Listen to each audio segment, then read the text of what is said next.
Hello friends, इससे पहले आपके साथ में फॉरेस्ट गार्ड 2021 का ऑल फुल पेपर डिस्कस कर चुकी हूँ।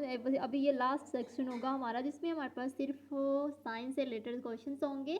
और चलिए स्टार्ट करते हैं।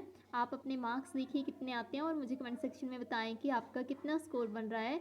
हमारे पास 35 क्वेश्चन है, जिसमें कि rhizobium bacteria found in roots nodules of leguminous plants is an. तो यहाँ से हमारे पास जो इसका आंसर है वो ऑप्शन सी होगा, एटमॉस्फेयर नाइट्रोजन फिक्सर कहते हैं। And 36 which of the following non metal is a good conductor of electricity. तो ग्रेफाइट इसका आंसर होगा। Graphite is a non metal and that is good conductor of electricity.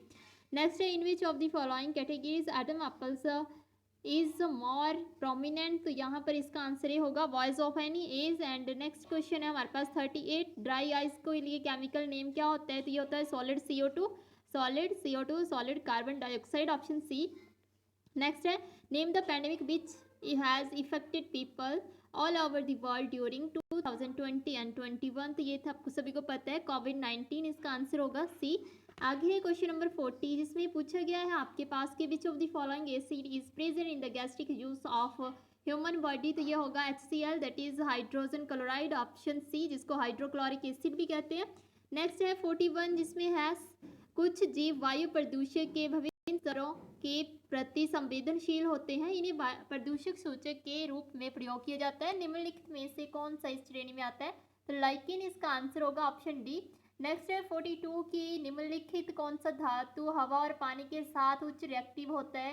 Reactivity high होने के कारण उसे मिट्टी के तेल में डुबो के रखा जाता है। तो इसका आंसर होगा ऑप्शन ए, सोडियम मेटल है। नेक्स्ट है 43 है, निम्नलिखित किन क्षेत्रों में जीवाणु की भूमिका नहीं होती है। तो इसका आंसर हम ऑफिशियल आंसर की के ऊपर छोड़ते हैं, क्योंकि इसमें सही आंसर नहीं मुझे मिल पाया है। नेक्स्ट है क्वेश्चन नंबर 44, जिसमें है क्वेश्चन नंबर में पूछा गया है कि an electric heater has voltage होगा of 1500 watt and 1500 watt and how much electric energy does it consume in 10 hours. तो इसमें हमारे पास होगा 15 किलो वाट आवर्स। एंड 45 है, यदि एक व्यक्ति दूर की वस्तुएं देखने में असमर्थ है तो वह किस रोग से पीड़ित है, ग्रसित है। तो ये होगा मायोपिया, निकट दृष्टि दोष कहते हैं इसे, ऑप्शन सी इसका आंसर होगा। 46 है कि हमारे पास लाफिंग गैस के बारे में पूछा गया है। तो लाफिंग गैस हमारे पास नाइट्रस ऑक्साइड होती है, तो ऑप्शन सी इसका आंसर होगा N2O। एंड विडाल टेस्ट ये रिलेटेड होता है हमारे टाइफाइड से। एंड अगर हम बात करें तो एलिसा टेस्ट होता है एड्स से रिलेटेड। तो ऑप्शन ए इसका आंसर होगा, विडाल टेस्ट टाइफाइड से रिलेटेड है।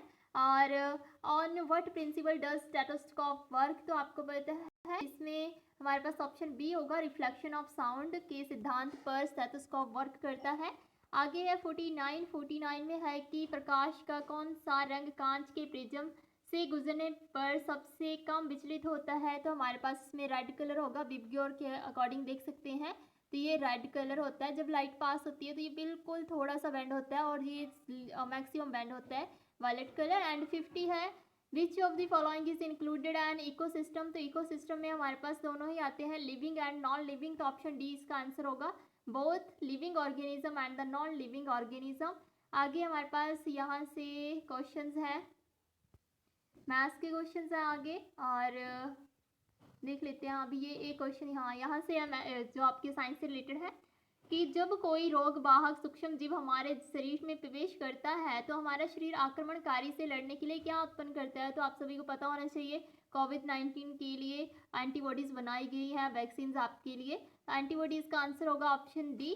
आगे है, विच of the following is responsible for the marble cancer. तो मार्बल कैंसर हमारा एसिड रेन के कारण होता है, ऑप्शन ए इसका आंसर।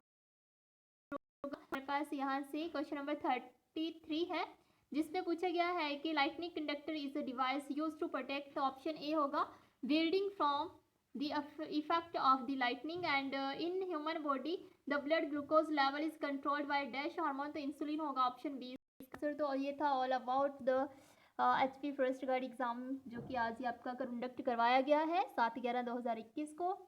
आई होप आपकी स्कोर अच्छा रहा होगा और आपकी सिलेक्शन के चांसेस बन रहे होंगे। आप मुझे कमेंट सेक्शन में बता सकते हैं कि कितना आपका स्कोर बन रहा है और क्या कट ऑफ जा सकती है। Thank you and thanks for watching.